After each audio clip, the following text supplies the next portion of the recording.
Seguimos en Conexión de Análisis, entrevista. Vamos a hablar de economía y finanzas con Belén Remes, asesora financiera y de seguros, el día de hoy con nosotros. Adelante, Belén, muy buenas tardes. Hola Jorge, muy buenas tardes a todos. Pues hoy les quiero hablar acerca de cuatro factores principales que inciden en el precio de una póliza de gastos médicos mayores. Y es que esto es algo que me preguntan mucho, bueno, ¿por qué se eleva tanto el costo de una póliza de gastos médicos mayores? O hay la creencia de que es muy cara, ¿no? Uno de los principales factores que influyen es la inflación médica y es que a pesar de que la inflación general de la canasta básica que conocemos, por ejemplo, en el año pasado fue del 8%, en los gastos médicos la inflación fue del 17%. Entonces, obviamente esto influye directamente en pues, el precio de una póliza de seguro de gastos médicos mayores. Ahora, otro factor que influye es el tipo de cambio. Las fluctuaciones que hay en la paridad precio-dólar afectan directamente porque la mayoría de los insumos médicos están tasados o su precio está denominado en dólares. Ahorita estamos experimentando un dólar a la baja, pero la verdad es que esto no, históricamente no ha sido así y también pues impacta en el costo del seguro. Ahora, el tercer factor que influye en el costo de un seguro de gastos médicos son las nuevas tecnologías. Año con año surgen nuevas tecnologías y medicamentos para hacerle frente a enfermedades. Y, por ejemplo, tenemos el caso de una enfermedad que se llama atrofia muscular espinal, pues que no tiene cura y hasta hace poco no había nada para tratarla.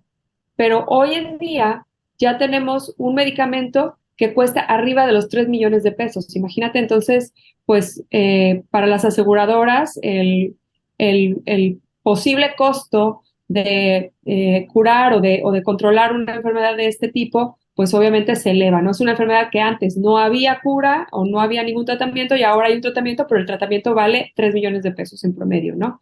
Eh, y bueno, el último factor es el encarecimiento de las enfermedades.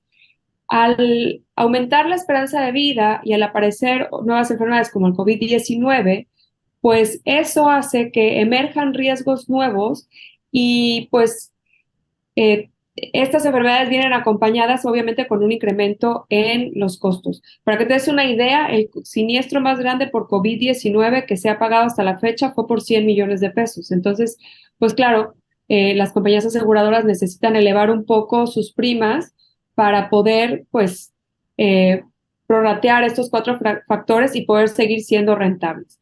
Ahora, ¿qué podemos hacer nosotros como consumidores para contener esos incrementos? En primer lugar, es fomentar el cuidado de nuestra salud, ¿no? Tratar de mantenernos sanos, mantenernos activos y cuidar nuestra salud para no tener nunca que utilizar los servicios médicos, ¿no?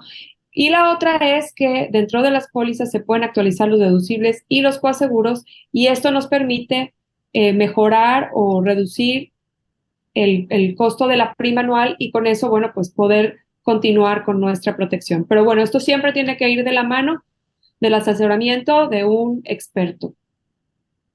No, definitivamente, hay que entenderle muy bien, y aparte, las famosas letras chiquitas en los contratos, ¿no? Por ejemplo, Belén, a ver, yo aquí tengo dos preguntas que son eh, para mí son importantes en relación a los seguros de gastos médicos. Una, en esas letras chiquitas, por ejemplo, hay algunas pólizas, distintas aseguradoras, que te dicen que no te van a tratar como accidente algo que te ocurra en la nariz, en la espalda, o sea columna vertebral y el caso de rodillas, por ejemplo, ¿no? A ver, ahí mi primera pregunta, ¿por qué razón? No estoy, no, de hecho, no estoy seguro, valga la redundancia, si todos los seguros de gastos médicos se manejen en esta misma tesitura. Lo conozco por el servicio que yo tengo de mi aseguradora.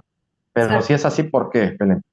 Mira, todo depende del asegurador y cada aseguradora tiene condiciones generales que, que se modifican constantemente. O sea, las condiciones generales de las pólizas de seguros de gastos médicos no son estáticas, se van actualizando y se van adaptando a las necesidades y a las por ejemplo, en el caso de la cirugía bariátrica, que es la cirugía para reducir el peso, esto es algo que antes no se utilizaba o no se conocía y que por supuesto no se cubría por ninguna póliza de gastos médicos mayores. Poco a poco las aseguradoras lo han incluido como un riesgo cubierto. En el caso de la nariz, por ejemplo, es lo que hemos a veces hablado acerca de que pagan justos por pecadores. En el tema de nariz es muy común y muy frecuente que alguien vaya a operarse senos paranasales, pero se dé una retocadita estética. Y entonces eso las aseguradoras lo saben y una manera de protegerse es poniéndole trabas y candados a esa cobertura. No significa que no lo cubran, pero, por ejemplo, en el caso de la nariz, tiene que ser un politraumatismo, o sea, tiene que haber habido traumatismo en la nariz y o sea, en la frente o en otro lugar que indique, por ejemplo, un balonazo, pues a lo mejor sí te da en la nariz, pero también te da en la frente, ¿no? O sea, algo que indique que no fue solo en la nariz, porque para la aseguradora es muy difícil determinar si fue accidente verdadero o si pues te quisiste retocar la nariz, hacerte algo estético. Y lo mismo sucede con la columna, por ejemplo.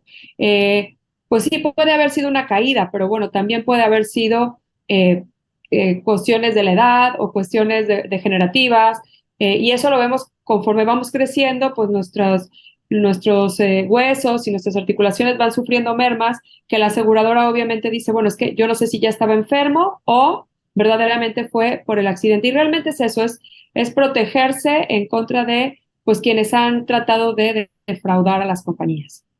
Y eso no, por supuesto que no está exento, ni mucho menos, al contrario, y es una pena porque, como bien lo indicas, pagamos justos por pecadores. Ahora, la otra pregunta que tengo es, digo, siempre me la he cuestionado, ¿qué pasa con las personas que tenemos un alto índice de siniestralidad? Lo digo por mi caso, porque, bueno, yo que pues hago mucho ejercicio, deporte, etcétera, bueno, ya he tenido casos, sobre todo jugando fútbol, hace 8 años me fracturé la clavícula, ahora, bueno, pues tuve una operación ya de rodilla, ruptura de ligamento cruzado anterior, etcétera. Eh, Ocupo el seguro, ocupo mi seguro de gastos médicos y bueno, ¿qué tanto te encarece la póliza cuando aparece tu nombre y dice, no, hombre, este cuate lo va a ocupar a fuerzas y te la ensarto más Sí, alta o más alta la póliza, ¿no? pues ese es ¿Es un mito o es realidad? no, mira, es una realidad, te voy a decir por qué. Las aseguradoras supongamos que es una gran bolsa en la que meten todas las primas pagadas por todos los asegurados, ¿no? Entonces, supongamos que en la bolsa de tu aseguradora está Jorge, está Belén, está María y está Pedro. Y pues pagaron entre los tres, pagaron 10,000 pesos. Oye, pero este año nadie se accidentó. Bueno, pues la aseguradora se quedó con esos 10,000 pesos. Ah, perfecto. Año dos. Pues vuelven a meter 10,000 pesos, pero resulta que Jorge usó su póliza, pues se gastó la bolsa, ¿no? Que había acumulada de esto con su siniestralidad. Entonces, ¿qué va a pasar? Pues la aseguradora para el año que entra, para el siguiente año, pues va a encarecer el costo de la prima porque dice, no vaya a ser que a Jorge o ahora a Pedro se le ocurra enfermarse y echar mano de la bolsa que tenemos nosotros aquí. Realmente es así como le afecta a las aseguradoras y al costo de la prima la siniestralidad que nosotros presentamos, ¿no? Pues es buen punto, ya lo resolvimos, o sea, no es mito, es realidad. Así es que mejor a cuidarnos y a no estar utilizando tanto el seguro de gastos médicos para que no llegue más cara en la prima de seguros. Belén, pues nos dan muy buenos datos, como siempre, muchísimas gracias. Pues precisamente hablando de seguros, ¿dónde te localizan? Gracias, Jorge. Sí, claro que sí. Como siempre les reitero, estoy como Belén Remes en las principales redes sociales, Facebook, Instagram, LinkedIn, ahí me pueden localizar. Excelente, Belén. Muchísimas gracias a Belén Remes, asesora financiera y de seguros, hablando de economía y finanzas. Vámonos al corto, regresamos.